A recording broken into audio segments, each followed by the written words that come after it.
Market outlook इस खास series में हमारे साथ व्हाइट ऑक कैपिटल के म्यूचुअल फंड के सीईओ आशीष सोमैया साहब कार्यक्रम में शामिल होने की तैयारी में हैं। जी हाँ, शामिल हो चुके हैं। आशीष सर, बहुत बहुत स्वागत है आपका। धन्यवाद हमें समय देने के लिए।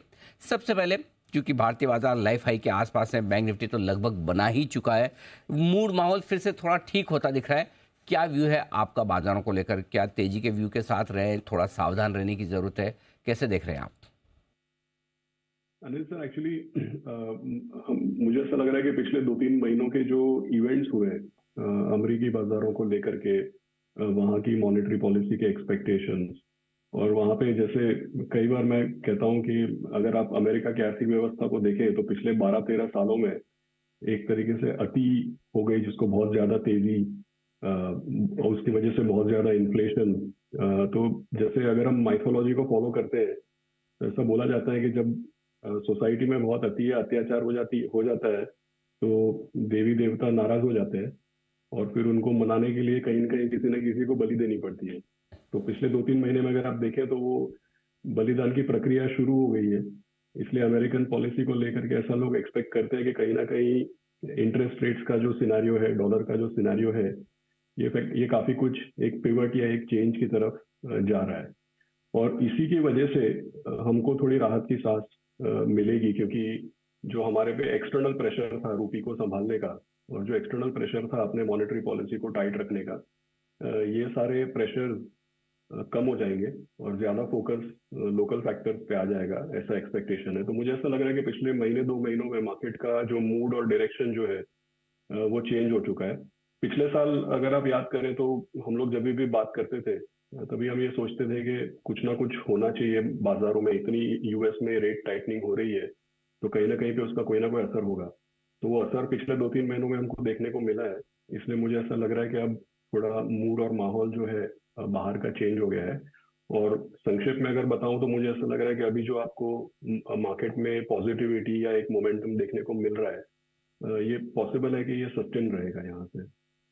तो चलिए, तेजी का मूड माहौल जो पॉजिटिव हुआ है, ये थोड़ा और आगे बढ़ने की आप उम्मीद करके चल सकते हैं। लेकिन जो कुछ थोड़ी बहुत समस्याएं शायद दुनिया भर के बाजारों से ही है, ग्लोबल मार्केट से ही है। अमेरिकी बाजारों का आउटलुक कैसे देख रहे हैं आप, और उनका क्या असर भारतीय बाजारों पर पड़ सकता है?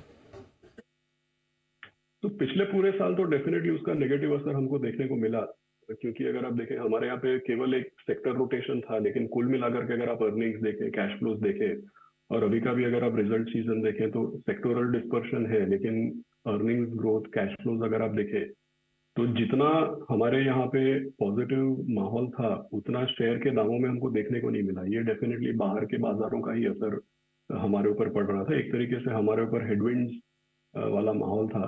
तो हमारे लोकल फैक्टर्स पॉजिटिव होने के बावजूद हम स्टॉक मार्केट में उतना बुलिशनेस देख नहीं पाए पिछले साल, वो उसी का असर था।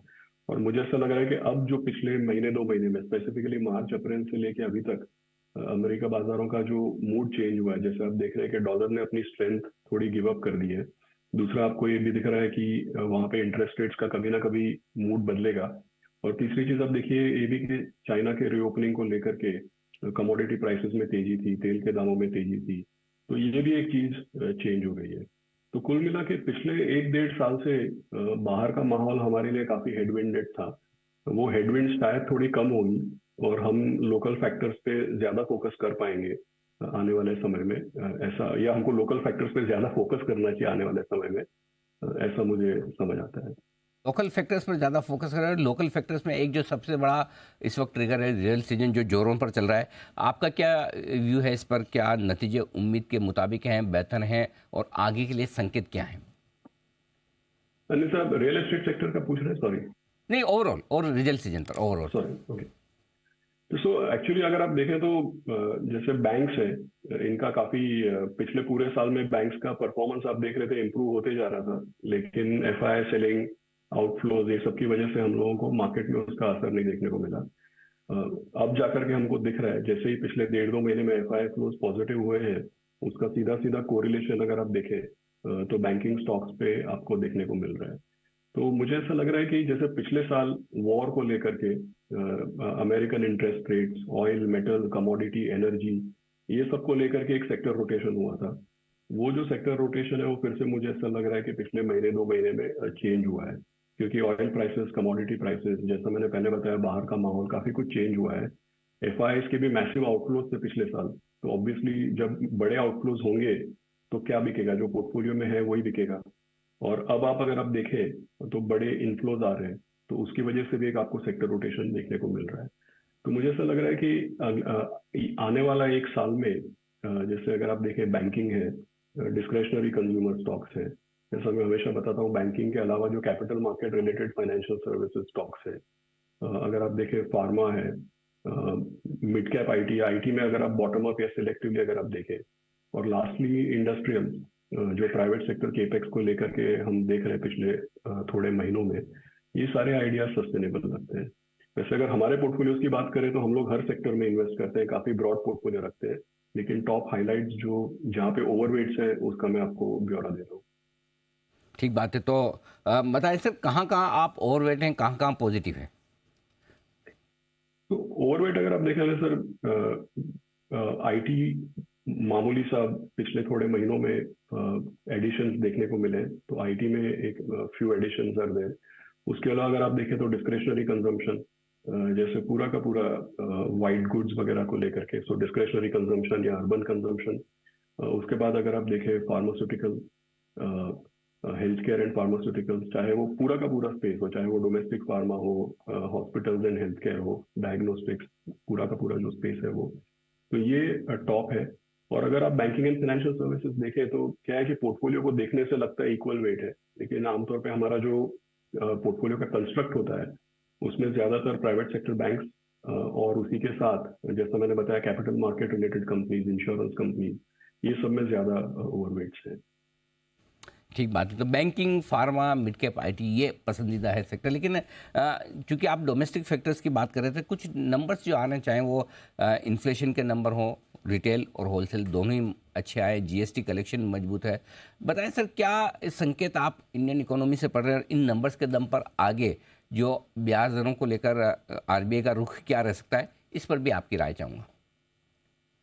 तो एक्चुअली मुझे ऐसा लग रहा है कि थोड़ी हमको, अगर आप सेकेंडरी मार्केट देखें, 10 ईयर बॉन्ड देखें, तो डेफिनेटली एक छोटी सी रैली देखने को मिली है हम लोगों को ये सारे नंबर्स के बाद। और मुझे ऐसा लग रहा है कि आने वाले समय में इंटरेस्ट रेट्स का जो एक्सटर्नल प्रेशर, जैसा पहले मैंने बताया कि एक तो हमारे पर, अगर आप पिछले 1.5 साल देखें तो इंटरेस्ट रेट्स पे दो तरह के प्रेशर थे। कोविड में जो हमने काफी भारी कटौती की थी इंटरेस्ट रेट्स में, एक तो उसको नॉर्मलाइज करने की गुंजाइश थी, लेकिन उससे ज्यादा अगर आप देखें तो अमेरिका में इंटरेस्ट रेट्स जो बढ़ रहे थे, और हमको हमारी करेंसी और हमारे इंटरेस्ट रेट पैरिटी को संभाल के रखना है, उसका भी हमारे ऊपर काफी प्रेशर था। तो अब अगर आप देखेंगे तो बाहर का प्रेशर, अमेरिका की पॉलिसी कितनी टाइट होती है, वो वाला प्रेशर जो है वो मुझे ऐसा लग रहा है कम हो जाएगा हमारे पे, और फोकस डोमेस्टिक फैक्टर्स पे रहेगा। और उसके बाद अगर मैं बात करूं तो मुझे ऐसा लग रहा है कि कुल मिला के already secondary market 10 year bond में आपको दिख रहा है रेट्स में थोड़ा डिक्लाइन आया है, और मुझे ऐसा लग रहा है आने वाले 6 to 9 मंथ्स में इंटरेस्ट रेट्स में थोड़ी सॉफ्टनिंग या थोड़ी राहत हमको देखने मिलेगी। और इसको भी लेकर के अगर आप देखें, करेंसी जो है, जैसे 83 तक गए थे हम, फिर 81, 82, कोई बहुत बड़ा अप्रिसिएशन नहीं हुआ, लेकिन एक तरीके से कम करेंसी में स्टेबिलिटी आ गई है। और एफआईआई फ्लोज भी आप देखें तो चेंज हो गए हैं, ऑयल प्राइसेस भी चेंज हो गए ऑब्वियसली। तो मुझे ऐसा लग रहा है कुल मिला के एक्सटर्नल प्रेशर कम होगा, और डोमेस्टिक कंडीशंस को लेकर के इंटरेस्ट रेट सॉफ्टन होने चाहिए अगले 6 से 9 महीने में। और ये आप समझ सकते हैं कि ब्रॉडर मार्केट के लिए अगर आप देखें, स्मॉल कैप, मिड कैप, जो ब्रॉडर मार्केट है, हमेशा ऐसा देखा गया है कि इंटरेस्ट रेट्स में जब भारी बढ़त आती है तो ब्रॉडर मार्केट खराब परफॉर्मेंस करता है, जैसे स्मॉल कैप, मिड कैप वगैरह है। तो वहां पे भी एक तरीके से, जैसा मैंने सेक्टर रोटेशन का बात किया, वैसे मार्केट कैप में भी रोटेशन देखने को मिल रहा है। ठीक बात है। तो ये सारे का सारा आउटलुक आपके लिए इकोनॉमिक डेटा को लेकर भी। आशीष सर, बहुत बहुत धन्यवाद आपका, आपने समय दिया और साथ ही इन्वेस्टमेंट के सारे मौक़ों पर और बाजार के आगे के डायरेक्शन पर हमारे दर्शकों को राय दी। Thank you so much sir. Thank you.